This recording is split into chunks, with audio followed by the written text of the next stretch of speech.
Hello everyone. In this episode of the Moon Podcast, I'm going to be talking about love. Love as will. How love is the will, the force that pushes us forward, and how we can use it to our advantage. It is vital for our mental health. I'll begin by reciting the following phrase. When there's a will, there's a way. This phrase originated from the Welsh-born English poet named George Herbert. In his book, the De Jacula Prudentum, that was published in 1651. There are two key words that stand out in this phrase, will and way. What does will itself actually mean? It means determination and motivation. There is a sense of direction. There is a desired goal. It's part of a cycle. When it comes to the word way, there's a means or a method, or something is possible, an inevitable outcome. Now let's get back to the will. According to Buddha, the will is the intention, or specifically, the intention behind our actions. Will is not just determination or a desire, but it is connected to our awareness and mindfulness. In other words, we know what we are doing and why we are doing it. This goes back to what I talked about previously about Buddhism. Converting desire into well thought out actions, from emotional feelings to rational thoughts. This all relates to Taoism, which is what I also talked about in a previous video. Emotion is part of us, and so is rational thought. Reason and emotion are working in tandem with one another. That is the way as well as the will. When we look back at the yin-yang, we find two components of the same force, emotion and logic. They are both parts of our being. This is the will, the driving force of our determination. The way is the action that complements the will, as Mother Nature and the spiritual father intends. The will is the emotion, the determination, the intent. The way is the logic, the action based on the emotion that was converted from emotion to thought in order to act. It's about knowing what we want and why. When we look at the teachings of Lao Tzu, the Chinese philosopher who wrote the Tao Te Ching around the year 400 BC, we find that this concept of the will is a way, which is natural and non-resistant. If we go against our own being, then we are resisting the will of Mother Nature and the spiritual Father. Once we accept our inner emotional selves, we will know how to act. It leads to inner peace and contentment. It's a harmonious alignment with the natural flow of life. But where does our will actually come from? Why do we have a will? How does it benefit us? The German philosopher Arthur Schopenhauer tried to answer this very question. According to Schopenhauer, the will is a blind, irrational force that underlies all existence. In his book, The World as Will and Representation, the will is the nature of everything, organic and non-organic. Everything has a desire, and when these desires conflict with each other, it leads to suffering. He believes that understanding this is the vital step in understanding human nature. He also states that the will is a means to push all living things to survive and reproduce. However, Friedrich Nietzsche had a different answer. According to Nietzsche, the will to power is the core of his philosophy. The will to power is the irrational force that all individuals have within them to enhance their existence and to assert themselves. Self-improvement, if you like, along with confident assertiveness.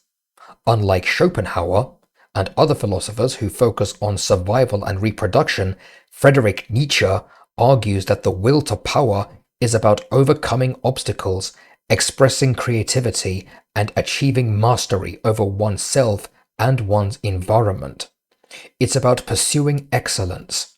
The will to power is about shaping one's own destinies to strive for greatness. It's the expression of one's potential. Now, what about love? How do we combine will with love, a driving force of nature with an emotion, since it is indeed a blind irrational force? And this is where Rollo May provides us with an answer. According to Rollo May, love is a deep and essential human experience that involves caring, joy, and the recognizing the value of others. Love is a deep emotional connection, and it's also a commitment to growth and development of the other person. According to Rollo May, to love and care for someone is the same way you would love and care for yourself, thus encapsulating the importance of mutual respect and support in relationships. May argues that, combined with the will, love is an intentional act that seeks and nurtures connection and understanding between individuals. It is a dynamic force that can lead to personal transformation and fulfillment. As a side note here, Friedrich Nietzsche was correct when he asserted that the will to power is about developing the growth and betterment of one's self. Combined with Rollo May's argument, this also requires another person to grow with, a relationship, so to speak, where both individuals practice self-improvement for themselves as well as for each other. So, getting back to the will, according to Rollo May, the will is a fundamental component of human existence that centers around choice and intention. This again goes back to what I mentioned earlier about Buddha's teachings, understanding one's emotions in order to convert them into rational thought in order to commit the right act. Hence, actions are good when they have good intentions behind them. Rollo May adds that this is linked with self-responsibility, believing that all individuals must engage actively with their choices and confront the challenges necessary, including the inevitability of death, as well as searching for meaning for one's life. Finally, according to Rollo May, the will is a force that drives our creativity and the need to express ourselves. This all goes back to what I talked about in a previous video about art and music and why we love them. The will is a vital force that embodies intentions, responsibility, and creativity. But to balance this out, from a Taoist perspective, there is something we need to confront. What are the opposites of will and love? Many will say that the opposite of love is hate, but it isn't. It's apathy, the complete absence of emotion, and it's dangerous. There is no engagement, care, or emotional connection. It is detachment. There is no empathy. When empathy is absent, hurtful words and actions are imminent, even violence. Hate is a strong feeling, but apathy, according to Rollo May, is indifference, a complete withdrawal from meaningful relationships and experiences. Combined with the will, apathy is the inaction, the complete lack of decision-making, one's refusal or personal growth and of others. This leads to stagnation and failure. A lack of will can only undermine love and the growth of a relationship. Now that we have understood what love and will is, what practical advice can we take? There are 4 tasks we must pursue. 1. Embrace intention. This is where Buddhism becomes helpful. It will enable us to engage with choices and make decisions. Exercising your will is essential for developing both your personal identity and the shaping of those around you to nurture meaningful relationships. 2. Cultivate love through responsibility. What Rollo May posits is that love is not just an emotion but an act that requires responsibility and commitment. So approach love with intent, with the intention of nurturing your partner and others to help mutual love grow. Practice empathy and understanding. 3. Overcome apathy. Combat apathy at all costs. If you don't care, you cannot love anyone, even yourself. If you don't acknowledge your feelings, then you won't be able to act or make decisions. When you can't act, you will stagnate and rot. You've got to engage emotionally and respond to life's challenges. This will help you unlock your potential for love, creativity, and lead to a more fulfilling life. Better yet, what I would do is to seek art and music. They will help you feel better. Better yet, make art and music yourself. Feel free to express yourself creatively. 4. Remember that love and will are intertwined. According to Rollo May, one does not exist without the other. Behind every act of love is an element of will. Every authentic act is when love and will are intertwined. Like the yin-yang, love and will are two components of the same force, ideal for personal and relational growth. Now that we have the advice from Rollo May's Will and Love, we can now put it to practice. It is here that I will bring C.S. Lewis's Four Loves. This is also linked with Maslow's hierarchy of needs, as it belongs in the love and belonging level of the needs pyramid, which is right in the middle of it, as I talked about in a previous video. Here are the four loves. Affection. In Greek, it's storge.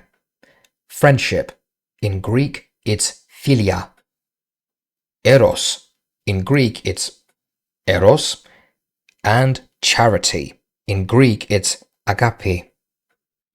I will briefly go through C.S. Lewis's four loves and show how these suit our needs. Affection is the love we need from others, as well as giving to others without expecting anything in return. This is what he meant when he talks about gift love. He also talks about need love, in contrast, which is about fulfilling our own needs and desires. This is the sort of love, the bonds we have between family members. It's unconditional. Love your family. Friendship. Friendship is the voluntary love between people without any obligations or expectations. It's the least instinctive and biological of the four. Friendship is characterized by pursuit of common interests and values, where they stand side by side looking outwards. Although not essential for one's survival, it adds value to one's life. There is mutual respect and admiration for one another. Love your friend. Eros. Eros is romantic love, the intense, passionate love one feels for a lover, the love between a man and a woman, the longing for the beloved, the desire to give oneself to another. This passionate love transcends physical love and encompasses a deep emotional and spiritual connection between partners. This love can inspire individuals to become better versions of themselves for personal growth and selflessness. C.S. Lewis warns us, however, to be careful not to be possessive or obsessive. Love your partner. And charity. Charity, according to C.S. Lewis, is the highest form of love. It is the type of love that is characterized by selflessness and sacrificed giving. It is the love of God, the love of Mother Nature and the spiritual Father. It is the caring you have for others, including acquaintances. What I would do to add to this is that you have a gift the world needs. If you won't give it to the world will suffer and you will suffer too. The world owes us nothing. We owe it everything. It is a sign of gratitude. The loving of life and being. Love the people around you. When all this comes together, we have the love and will within us strengthened to give to those we love. Thus we can move forward with a positive outlook on life. That way we can all grow and flourish. So, getting back to the phrase, when there's a will, there's a way, indeed, what links both is love. Love is the driving force that connects both of them. When there's a will, there's a way. That means there is intention, and that is love. So, you may be asking, what is the intention behind this essay and this podcast? I am just spreading love. It's that simple. Raising awareness that you can love too. I hope you get the love you deserve and things work out for you. Aphrodite, Cyprus's goddess, is the goddess of love who represents the very love that drives us all. The love within us, the desires, the craving, the ultimate drive, the motivation to do good. Love is the ultimate will. Will is love. To conclude this episode, I recommend you read Love and Will by Rollo May and The Four Loves by C.S. Lewis. Thank you so much for listening. I hope this has been helpful to you. Feel free to share your thoughts. Take good care of yourselves.